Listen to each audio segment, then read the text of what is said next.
1919 लिखेंगे। 1919 का जो अधिनियम था, का अधिनियम जो है उसे हम कहते हैं मॉन्टेग्यू चेम्सफोर्ड।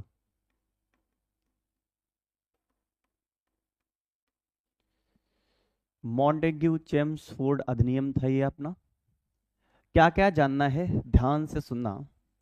पहली बात तो ये कि अगस्त 1917 में क्या हुआ, एक घोषणा करी गई और उस घोषणा का नाम था अगस्त घोषणा। क्या नाम था उसका? उसका नाम था अगस्त की घोषणा। और अगस्त घोषणा क्यों करी गई थी उसको हम देखेंगे इतिहास के सेक्शन में। लेकिन उससे पहले आप ये जानिए कि क्या ऐसा हुआ कि ये वाला अधिनियम भी लाना पड़ा। क्योंकि हमने कह रखा था कि भारत परिषद जो अधिनियम है, ठीक है, वो हर 10 साल पर एक मतलब कि आते रहेंगे और देखते रहेंगे कि यहाँ की व्यवस्थाएं कैसा क्या है। 1916 में कांग्रेस एक बार फिर से जाकर के मिल चुकी है एक दूसरे से, क्योंकि 1907 में कांग्रेस का विभाजन हो गया था। किसमें हुआ था? गरम दल और नरम दल में। अब 1916 में कांग्रेस एक बार फिर से साथ में आई और अपनी विचारधारा के कारण कांग्रेस का फिर से विघटन हो गया 1918 में। कब हो गया? 1918 में। असहमतियां और एक दूसरे का अलगाव किसी तीसरे के लिए कुछ ना कुछ अच्छाइयां लेकर के आता है। ब्रिटिश सरकार को एक बार फिर से पता चला कि कहीं ना कहीं भारतीय फिर से एक दूसरे से अलग हो चुके हैं। और इसके बाद अगर आप बात करें तो 1919 का वर्ष और 1918 के ही साल में प्रथम विश्व युद्ध भी समाप्त हो चुका है।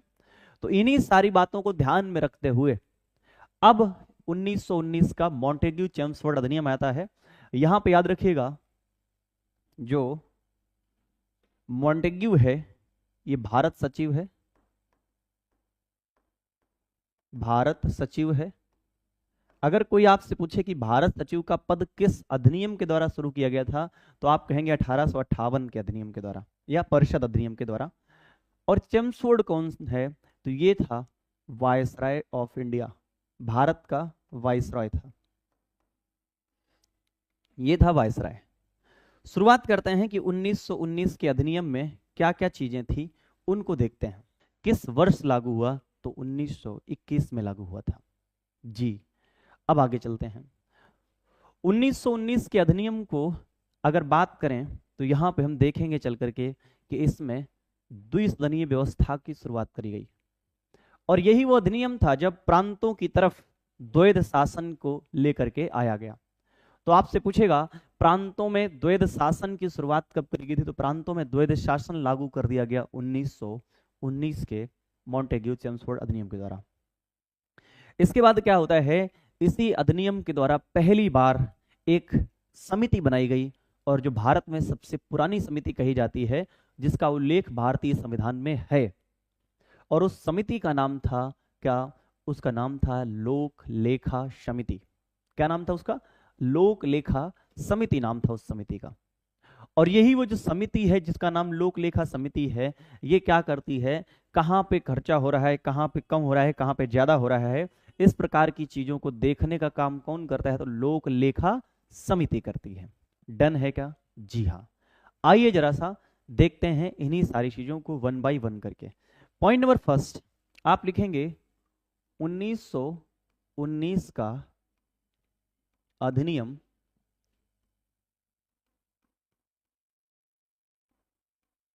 अधिनियम 1921 में लागू हुआ। कब लागू हुआ? तो आप कहेंगे 1921 में लागू हुआ। ठीक है। इसके बाद अगला पॉइंट क्या होगा? अगला पॉइंट होगा कि द्वैध शासन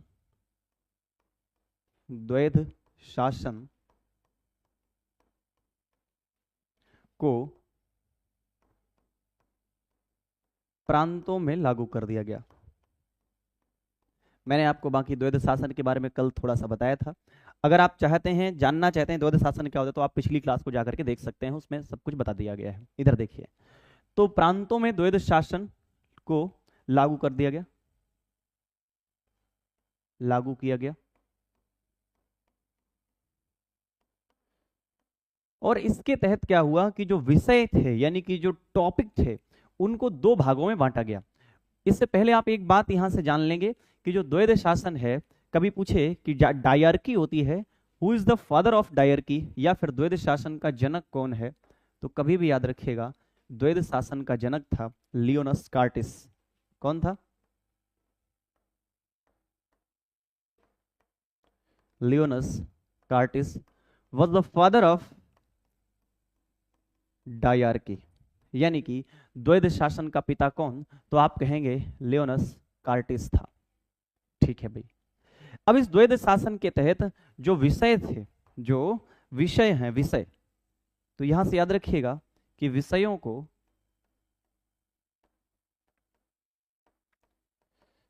को दो हिस्सों में बांटा गया। एक क्या है? एक होता है आरक्षित विषय,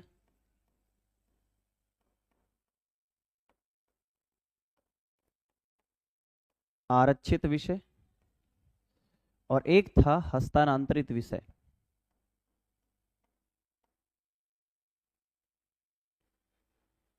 हस्तांतरित विषय। हाँ, अब इसमें ज्यादा अगर आप नहीं सोचना चाहते तो सिर्फ एक चीज कर लीजिए, जो हस्तांतरित विषय थे, या फिर मैं जिनको कहूं ट्रांसफरेबल जो सब्जेक्ट थे, उनका मतलब ये था कि किसी को कोई चीज देनी है।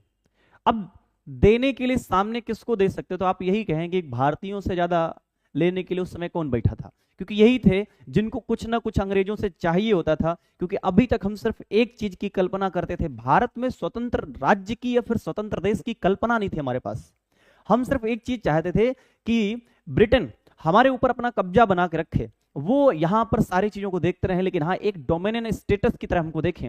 अब डोमिनियन स्टेटस क्या होता है? डोमिनियन का मीनिंग ये होता है कि घर आपका है और उसमें हम भी एक जगह रहेंगे आकर के, लेकिन रूल हमारा चले और आप उस घर के सदस्य भी बने रहें। यानी कि एक ऐसी कंडीशन, मतलब अपना ही घर आपको अपना ना लगे, उसी चीज को कहते हैं हम। हाँ हाँ बिल्कुल, तो आप पढ़ने भी आ जाया करिए अगर मैं बहुत जल्दी पढ़ाने आ जाता हूँ, ठीक है। चलिए इधर देखिए, तो क्या है, आरक्षित विषय और हस्तांतरित विषयों में कर दिया गया इसको। यहां से आप एक बात याद रखेंगे, जो आरक्षित विषय थे, जो रिजर्व टॉपिक थे, वो केवल और केवल इन,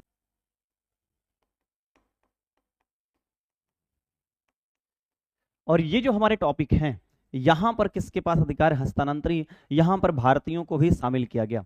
लिख देंगे आप कि यहां भारतीयों को भी शामिल किया गया।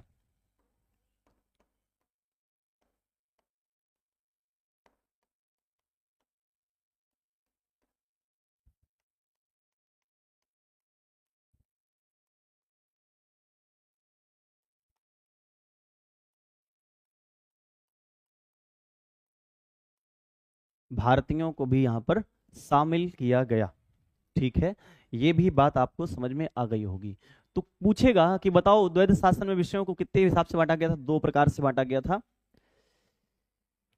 ठीक है, नींद भी खुलेगी। इधर देखिए अभी आप, तो क्या है कि यहां पर अगर मैं बात करता हूं, ये हैं आपके विषय, और ये वही कौन से विषय हैं जिनको द्वैध शासन के अंतर्गत रखा गया था।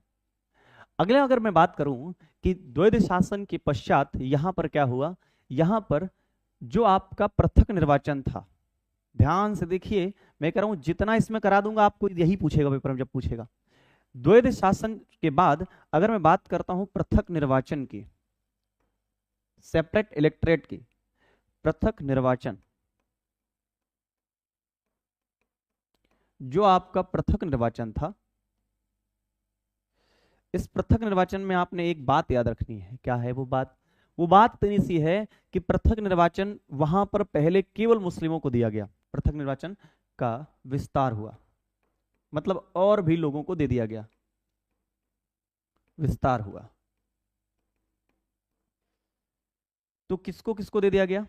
यहां से आंग्ल भारतीयों को,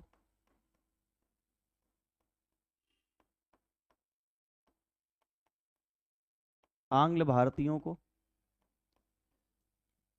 दूसरा सिखों को, सिखों को, ईसाई के धर्म के लोगों को, ईसाइयों को। तो पूछेगा पृथक निर्वाचन की शुरुआत कब हुई थी, तो आंसर है पृथक निर्वाचन की शुरुआत 1909 के मार्ले मिंटो अधिनियम से हुई थी। लेकिन अगर आपसे पूछता है कि बताओ पृथक निर्वाचन जो था हमारा, उस पृथक निर्वाचन में विस्तार कब किया गया था, तो वो किया गया था 1919 के अधिनियम के द्वारा उसका विस्तार कर दिया गया था। डन है इतना? जी हाँ। अब आगे बात करते हैं। मैं कह रहा हूं एक एक टॉपिक क्या हो सकता है वो सारा कुछ मैं आपके साथ डिस्कस करता हुआ आगे बढ़ रहा हूं, इसलिए आप ध्यान से देखें चीजों को बस। चलिए इधर अगर मैं बात करूं, इसके बाद पृथक निर्वाचन के बाद कुछ ऐसा था क्या? जी हाँ, लिखिए संसदीय समितियों की स्थापना का प्रावधान किया गया। संसदीय समितियां, और इन संसदीय समितियों के क्रम में पहली संसदीय समिति का निर्माण हुआ। पहली समिति बनी और वो थी लोक लेखा समिति। लोक लेखा समिति जो हमारे संविधान में है। पूछता है आपको कि बताओ कौन सी समिति है जो सबसे पुरानी समिति थी, तो आंसर क्या है? लोक लेखा समिति। कब बनी थी? 1919 के अधिनियम के द्वारा बनाई गई थी। ठीक है भैया। अब ये लोक लेखा जो समिति होती है, इस समिति में आपको एक पॉइंट और याद रखना है कि लोक लेखा समिति में दो टाइप के मेंबर होते हैं, कुछ लोकसभा के होते हैं और कुछ राज्यसभा के मेंबर होते हैं। ठीक है, लोकसभा के जो मेंबर होते हैं आपके, उनमें उनकी संख्या होती है कितनी? तो आप कहेंगे लोकसभा के सदस्यों की संख्या होती है 22 और राज्यसभा के सदस्यों की संख्या होती है, सॉरी टोटल होते हैं 22, तो 15 + 7, तो 15 होते हैं कहां से? आपके लोकसभा से, और राज्यसभा से कितने होते हैं? 7 होते हैं। तो बताओ टोटल मेंबर कितने हो गए? तो आप कहेंगे 15 और 7 22 सदस्य होते हैं लोकलेखा समिति में, और उसमें लोकसभा के 15 और राज्यसभा के 7 होते हैं। हो गया इतना? अब चलते हैं क्या हुआ? संसदीय प्रणाली को अपनाया गया या फिर द्विसदनात्मक व्यवस्था की शुरुआत करी गई।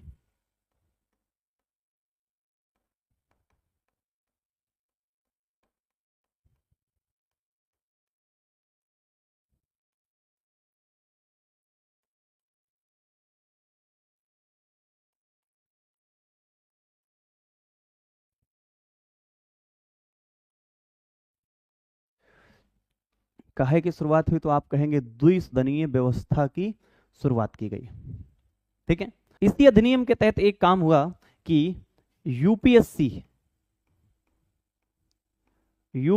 की स्थापना का प्रावधान किया गया, और यही दो अधिनियम है जिन पे टाइम भी लगता है। यूपीएससी की, क्योंकि काम बहुत सारा हो गया था, यूपीएससी की स्थापना का प्रावधान किया गया, और इसके लिए 1926 में इस यूपीएससी की स्थापना के नाम से एक बना, उसका नाम था एफपीएससी। वो पहले यूपीएससी नहीं था, उसका नाम था एफपीएससी, और एफपीएससी का मीनिंग होता है फेडरल पब्लिक सर्विस कमीशन। ठीक है, चलिए तो हम लिखेंगे यूपीएससी की स्थापना कब हुई थी? तो 1926 में। 1926 में, और ऐसे योग्य थे कुछ बनाया गया था ली कमीशन या फिर ली आयोग।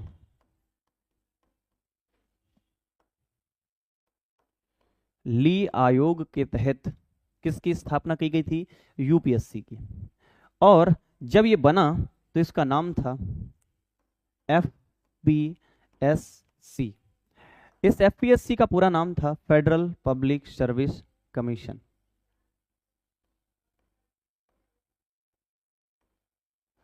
फेडरल पब्लिक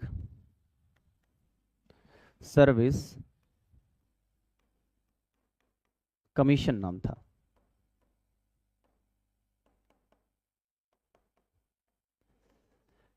क्या होता है कि 1950 में 1950 में यानी कि आजादी के बाद इसे यूपीएससी यानी कि संघ लोक सेवा आयोग का नाम दे दिया गया। यूपीएससी का नाम दिया गया।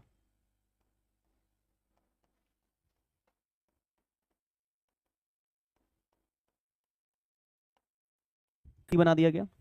फिर ये सारा इतना ज्यादा काम हो गया था इस पे कि कहा गया कि 10 साल के बाद यानी कि 1929 में हम इस अधिनियम की जांच के लिए एक आयोग बनाएंगे, या दिया गया था कि इसका हम क्या रिव्यू करने आएंगे, है ना।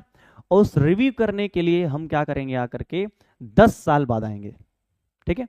तो इसका रिव्यू, इसकी समीक्षा कितने वर्षों के बाद की जानी थी, समीक्षा, तो इसकी समीक्षा का टाइम दिया गया था 10 वर्ष। 10 वर्ष, 10 वर्ष के बाद। अगर मैं इसको कहना चाहूं तो ये बात है 1929 के आसपास की, कि कहा गया था कि हम 1929 में इसका रिव्यू करेंगे आकर के कि ये कितना कारगर रहा है। ओके भैया, तो क्या हुआ क्या ऐसा, जी हां ऐसा हुआ, लेकिन 1929 में नहीं हुआ। वजह यह है कि 1927 में चुनाव हो गया। कहां का चुनाव था, 1928 में चुनाव होने थे, तो इसलिए इसको 1927 में ही इसके रिव्यू के लिए भेज दिया गया, ठीक है। और जब इस रिव्यू के लिए भेजा गया तो कहा गया कि जिसको भेजा गया था उस आयोग का नाम था साइमन कमीशन। कौन आया भैया इसका रिव्यू करने के लिए, तो आप कहेंगे साइमन कमीशन आया। और इस साइमन कमीशन को ही हम कहते हैं व्हाइट कमीशन या फिर श्वेत आयोग कहते हैं। तो एक सवाल आपको ये पूछ लेगा कि किस आयोग को श्वेत आयोग कहा जाता है। अगला पूछेगा इसमें कुल कितने सदस्य थे, पूछेगा कुल सदस्य इसमें कितने थे, तो इसमें कुल सदस्यों की संख्या कितनी थी, 7 सदस्य थे। इसमें भारतीय सदस्यों की कितनी संख्या थी, तो आंसर 0 थी। अर्थात साइमन कमीशन में टोटल मेंबर जो थे सारे के सारे अंग्रेज थे, सभी अंग्रेज थे। और अंग्रेज गोरे होते हैं, इसीलिए कहा गया कि ये श्वेत आयोग है। कैसा आयोग है, श्वेत आयोग।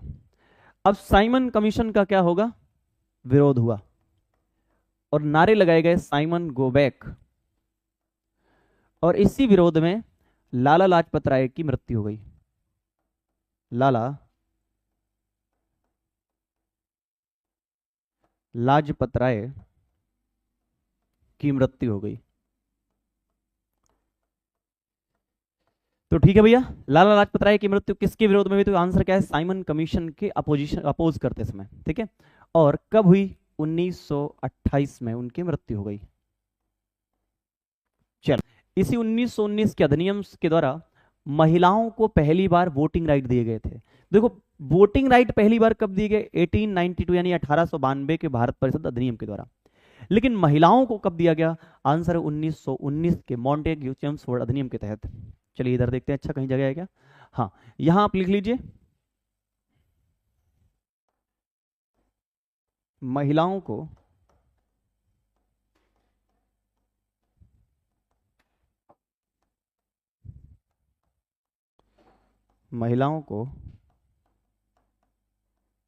वोटिंग राइट्स दिए गए।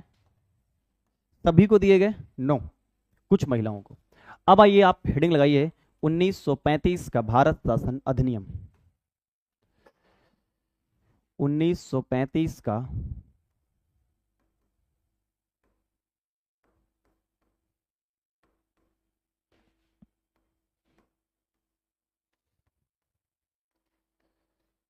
भारत शासन अधिनियम, ठीक है। अब इस अधिनियम के बारे में हम थोड़ा सा जान लेते हैं। चलिए, तो देखिए ध्यान से, हमें क्या जानना है, हमें जानना है 1935 का भारत शासन अधिनियम।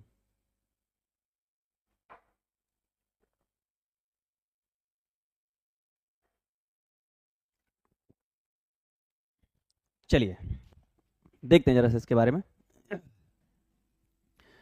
तो पहली बात तो ये है कि इस अधिनियम के द्वारा सबसे मेन चीज क्या क्या हुआ वो आप पहले सुनो फिर लिख लेना। हमने देखा था कि प्रांतों में द्वैध शासन लागू हुआ था, कहां पे, 1919 के मॉन्टेग्यू चेम्सफोर्ड अधिनियम के द्वारा। लेकिन इसी 1935 के अधिनियम में एक सुधार किया गया, एक चेंज किया गया। वो चेंज पता है दोस्त क्या था, वो चेंज ऐसा था कि अब कहा गया कि जो प्रांतों में द्वैध शासन चला था उसको प्रांतों से हटा देंगे हम, और प्रांतों से हटा करके कहां लगा देंगे, हम प्रांतों से हटा करके उसको लगा देंगे कहां पर, तो वो आप कहेंगे वो लगाएंगे केंद्र की तरफ, ठीक है। और फिर एक चीज उन्होंने कही कि प्रांतों के द्वैध शासन को केंद्र में लगाने के बाद हम एक काम करेंगे कि एक संघीय न्यायालय की कल्पना करेंगे। किस न्यायालय की? तो आप कहेंगे संघीय न्यायालय की। यानी कि हम एक फेडरल टाइप का कोर्ट चाहते हैं। कौन सा कोर्ट? तो आप कहेंगे फेडरल कोर्ट। तो फेडरल कोर्ट की बात कब की गई थी? तो आप कहेंगे 1935। अभी तक आए हुए अधिनियमों में सबसे बड़ा अधिनियम कौन सा था? तो आप नाम देंगे 1935 का भारत शासन अधिनियम सबसे बड़ा अधिनियम था। तो पहला तो यही सबसे बड़ा अधिनियम यही था।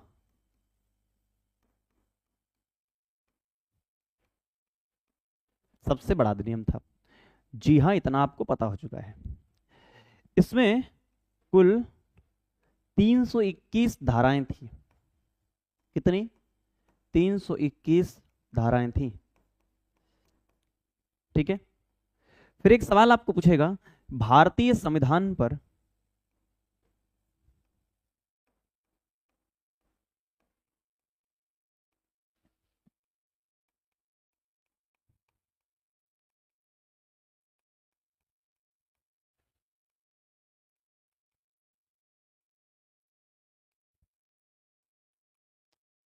सर्वाधिक प्रभाव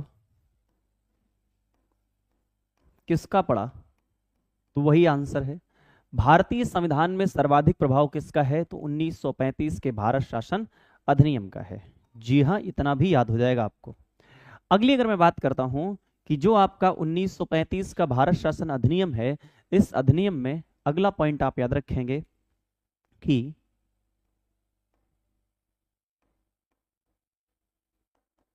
द्वैध शासन को द्वैध शासन को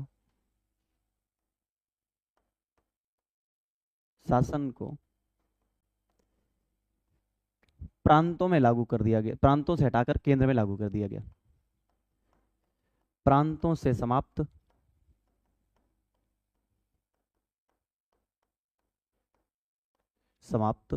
और केंद्र में लागू कर दिया गया। और केंद्र में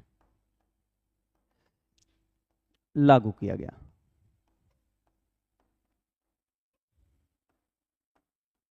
तो कहां लागू कर दिया गया? केंद्र में लागू कर दिया गया था। ओके। इसी 1935 के अधिनियम में एक बात याद रखिएगा कि इसी अधिनियम के तहत 1937 में 1937 में प्रांतीय चुनाव हुए। क्योंकि ये भी सवाल आपको एग्जाम में पूछता है कि बताइए प्रांतीय चुनाव किस वर्ष हुए थे। तो प्रांतीय चुनाव हुए 1937 के अधिनियम के द्वारा। ठीक है भैया, हो गया 1937 में प्रांतीय चुनाव। अब क्या बताएंगे आप? तो बात ऐसी है कि 1937 के प्रांतीय चुनाव में जिसको बहुमत मिला वो था आपका कौन? कांग्रेस। 11 में से 8 सीटें कांग्रेस की।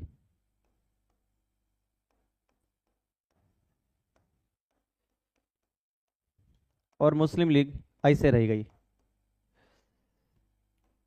तो पूर्ण बहुमत मिला किसको? कांग्रेस को। इसके बाद अगर आप बात करेंगे कि 1935 के अधिनियम में कोई दूसरे टाइप की चीज, तो ध्यान से देखिए। उड़ीसा को अलग कर दिया गया, मतलब नया बना दिया गया एकदम। उड़ीसा को अलग कर दिया गया 1937 में। हाँ, एकदम छोटे छोटे से पॉइंट हैं, केवल आप देखते रहेंगे और ये इंपॉर्टेंट भी बहुत सारे हैं। अगला पॉइंट, इसी के द्वारा 1935 के अधिनियम के द्वारा म्यांमार को, यानी कि बर्मा कहते थे उसको इस टाइम पे, बर्मा को बर्मा को भारत से अलग कर दिया गया।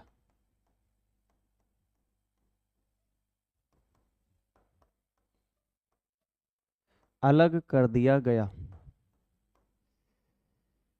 आप एक बार सोचिए, जिसको आप कहते हैं ना अखंड भारत, उस अखंड भारत में सोचो कितने देश थे जो आज अलग हो चुके हैं। आपका बांग्लादेश, पाकिस्तान, म्यांमार, ये सारे के सारे भारत के हिस्से थे और ये अलग हुए हैं। इसीलिए उस अखंड भारत की कल्पना करना आज थोड़ा सा टफ दिखाई देता है, क्योंकि इन लोगों को एक साथ लाना भी, ये समझिए, बहुत बड़ी बात है।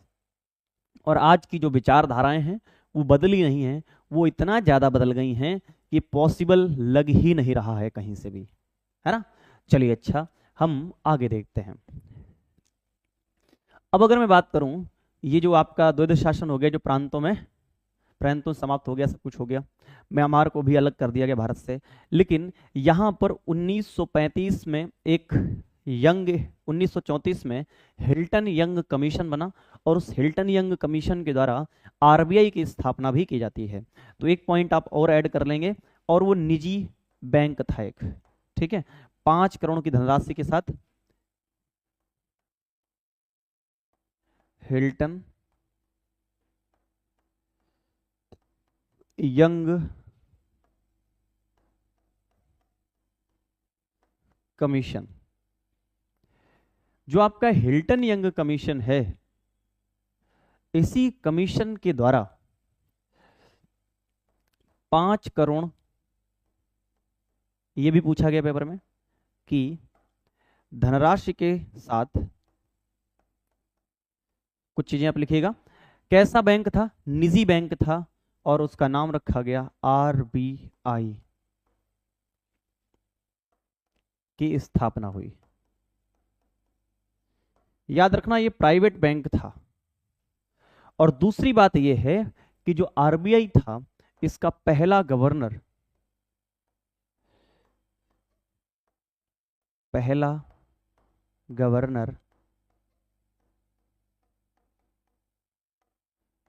कौन था? उसका नाम था ओसवार्न स्मिथ। ओसवार्न स्मिथ था।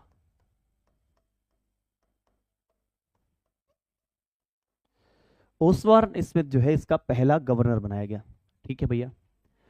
अब इसके बाद क्या होता है, हिल्टन यंग कमीशन जो है, इसके द्वारा हमारा आरबीआई बन गया है, और 1935 में ही हमने बनाया एक फेडरल कोर्ट, संघीय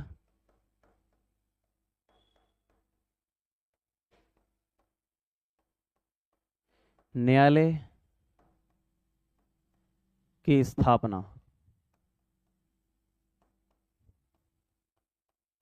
अच्छा, आरबीआई का मुख्यालय कहाँ है? मुंबई में, है ना। और सर्वोच्च और संघीय में यही होता है कि जो संघीय होता है उसके खिलाफ आप कहीं जा सकते हैं, ठीक है, मतलब इससे ऊपर भी कोई और है, और वो था लंदन में प्रिवी काउंसिल, जहां पे इसकी सुनवाई हो सकती थी। मतलब इसके निर्णय अंतिम नहीं होते हैं। हमारे यहाँ सुप्रीम कोर्ट जो है, ये सुप्रीम कोर्ट नहीं है, पहले ध्यान रखना, ये संघीय न्यायालय बना था, तो सुप्रीम कोर्ट है। सुप्रीम कोर्ट जो कह दे वही सही है। क्या सही है? तो कहा गया जो सुप्रीम कोर्ट कह रहा वही सही है, बस इतनी सी बात है ना। इधर देखो, तो संघीय न्यायालय की बात हो गई है, और इस संघीय न्यायालय की अगर हम बात करते हैं, तो इसके खिलाफ सुनवाई लंदन की प्रिवी काउंसिल में होती थी। ठीक है, आइए आगे देखते हैं। अब दूसरी बात इसमें क्या है, 1935 के अधिनियम से जो बना हमारा, तो बना कब था? 1937 में बना था।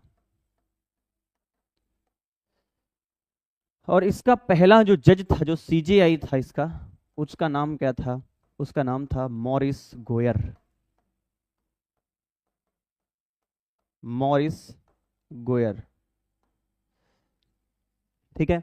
क्या नाम था उसका? उसका नाम था मॉरिस गोयर। यहां से थोड़ा सा डिवाइड कर देंगे है, क्योंकि एक जैसा सब दिख रहा है ना। तो वो कौन था? मॉरिस गोयर था। तो संघीय न्यायालय भी बन चुका है। इधर आप देखेंगे सीजीआई उसके कौन है? मॉरिस गोयर हैं। अब जो संघीय न्यायालय है, यही संघीय न्यायालय 28 जनवरी 1950, यानी कि 28 जनवरी 1950 को सुप्रीम कोर्ट ऑफ इंडिया के रूप में जाना गया।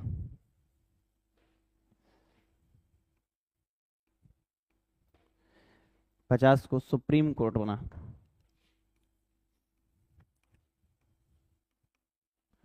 सुप्रीम कोर्ट बना, है ना। अब जब ये सुप्रीम कोर्ट बना तो याद रखना, पहले भारतीय, अगर पूछे कभी भी कि सुप्रीम कोर्ट के पहले भारतीय जज कौन थे, जज नहीं, पहले भारतीय मुख्य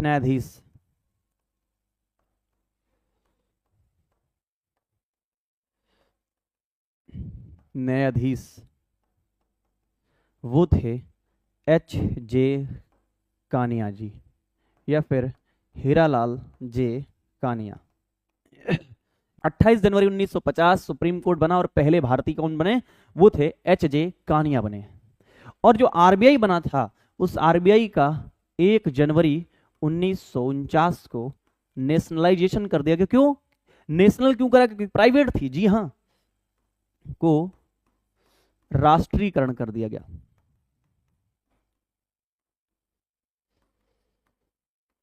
राष्ट्रीयकरण कर दिया गया। डन। 1 जनवरी 1949 को इसका क्या कर दिया गया, राष्ट्रीयकरण कर दिया गया। डन हो गया ना इतना भैया, जी हां। अब हमारा जो 1935 का अधिनियम है, इसमें कुछ चीजें आप याद रखना कि 1935 का अधिनियम वो अधिनियम था जहां से हमें सबसे ज्यादा चीजें मिली थी, सबसे ज्यादा भारतीय संविधान में जहां से चीजों को उठाया गया, कहां से उठाया गया है, तो अभी आप आंसर देते हैं क्या, वो था 1935 का भारत शासन अधिनियम। यहां पर संघ बनाने का एक काम चला था। इतना नहीं पूछता आपसे, फिर भी मेरी बात ध्यान सुन लीजिए। अगर आपसे पूछे कि पहली बार कहा गया था, कहा गया था कि संघ बनाया जाएगा एक, और उस संघ में कौन कौन शामिल होगा, ये वाली बातें भी हुई थी, तो यहीं पे हुई थी। फिर क्या हुआ कि शक्तियों का विभाजन जहां से हमको दिखाई देता है, ठीक है, डिस्ट्रीब्यूशन ऑफ पावर्स जो है, या फिर मैं कहूं डिसेंट्रलाइजेशन ऑफ द पावर। तो जो डिसेंट्रलाइजेशन यानी शक्तियों का विकेंद्रीकरण जो है, वो भी इसी अधिनियम के द्वारा हुआ था। तो आप लिखेंगे इसी अधिनियम के द्वारा शक्तियों का विकेंद्रीकरण किया गया।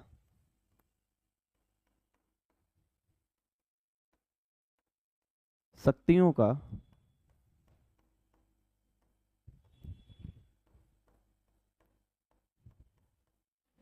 विकेंद्रीकरण किया गया, ठीक है भैया।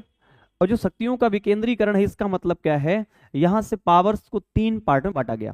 कैसे कैसे, एक है संघ सूची यानी कि यूनियन लिस्ट, दूसरी थी स्टेट लिस्ट यानी कि जिसको कहते हैं आप राज्य सूची। ये सब आज भी है, यानी कि संविधान तो यहीं से निकल के आ रहा है ना, इसलिए कहते हैं कि संवैधानिक विकास जरूरी होता है पढ़ना, है ना। इधर देखो, फिर उसका के बाद क्या है, संघ सूची, राज्य सूची, और अगला आप लिखेंगे जिस सूची का नाम था समवर्ती सूची यानी कि कनकरेंट लिस्ट। मतलब संघ सूची में कौन नियम बनाएगा, तो संघ सूची में नियम बनाएगी केंद्र सरकार। राज्य सूची को उस टाइम पे एक नाम दे सकते हैं आप, किसी को प्रांतीय सूची कहते थे, है ना, प्रोविंशियल लिस्ट कहा जाता था इसको। और जो समवर्ती है, कनकरेंट लिस्ट है, इस पे दोनों कानून बना सकते हैं। और जो मुद्दे इनके पास नहीं रहेंगे, इन तीनों लिस्ट से बाहर होंगे, उनको हम कहेंगे रेसिड्यूरी पावर्स या फिर अवशिष्ट शक्तियां कहेंगे। क्या कहेंगे, अवशिष्ट शक्तियां कहेंगे, अवशिष्ट शक्तियां। अभी जो हमारी अवशिष्ट शक्तियां हैं, इन्हीं अवशिष्ट शक्तियों को दे दिया गया था किसको, ये थी वायसराय के पास या गवर्नर के पास। तो कभी पूछे कि अवशिष्ट शक्तियां किसके पास थी, आंसर इज वायसराय। वायसराय के पास अवशिष्ट शक्तियां थी। क्या भैया आज भी है क्या पॉलिटी में, यानी कि भारतीय संविधान में, जी हां आज भी अवशिष्ट शक्तियां हैं, लेकिन ये किसके पास होती हैं, तो अवशिष्ट शक्तियां हैं राष्ट्रपति के पास, कि संसद के पास, ठीक है। देखो, अब यहां से जो चीजें आपने देख ली हैं, यही चीजें आपको भारतीय संविधान में मिलेंगी। हमारे भारतीय संविधान को बनने में 2 वर्ष 11 माह 18 दिन लगे थे। तो उस प्रक्रिया में जहां संविधान सभा आपको देखनी है, जहां पर आपको इस तरह की चीजें देखनी है, उन चीजों को भी हम जानेंगे। पहले मुझे बताओ, इन दोनों का आप रिवीजन कर लीजिएगा। अगली क्लास में हम क्या करेंगे, संविधान सभा, उसके अध्यक्ष, उसकी समितियां, कितना टाइम लगा, कौन किस समिति का अध्यक्ष था, ये सारी चीजें हम सीखने वाले हैं। और 1947 में देश आजाद हुआ था। तो एक क्लास और फिर इसके बाद हम भारतीय संविधान में पूरी तरह से प्रवेश कर जाएंगे। तो अगली जो क्लास होगी उसमें भारतीय संविधान सभा की स्वीकृति कहां से मिली, पहली बार कहां से संविधान सभा का विचार आया था, इस तरह की बातों को अगर आप जानना चाहते हैं तो जुड़े रहिए। पॉलिटी का अलग सेक्शन बिल्कुल शुरू होगा और वो होगा भारतीय संविधान सभा और उसकी संकल्पनाएं क्या थी, कहां से आई थी। ठीक है, और इस सफर में बस आप मेरे साथ चलते रहिएगा। आप यकीन मानिए सफर बहुत खूबसूरत होने वाला है, बस एक चीज की कमी है, वो है आप बने रहिएगा, सब कुछ बेहतरीन होगा। चलिए दोस्त, हम मिलेंगे अपनी अगली क्लास में। आप सभी का धन्यवाद।